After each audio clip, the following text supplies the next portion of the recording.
Okay, we're going to remove a Hyundai ix35 sound system, and the first thing we're going to need is one of these, a butter knife or a plastic spudger will do, and we're going to remove this top section here, which is vital to get the rest of the radio out.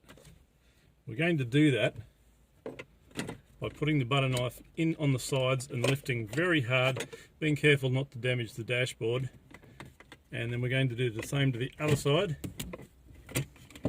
and that will disengage the clip. So you might have to give it quite a bit of force so that the clips come up.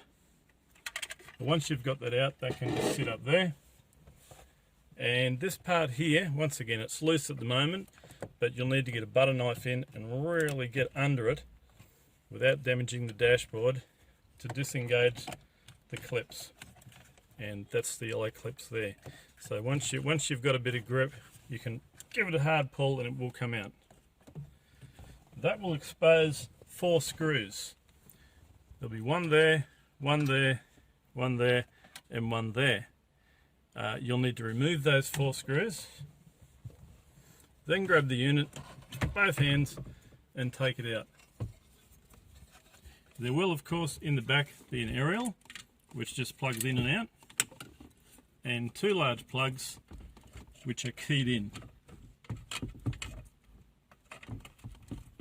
So you'll need to push the, I don't know if you can see that, you'll need to push the middle section and then pull on the plug, and that will disengage it from the unit.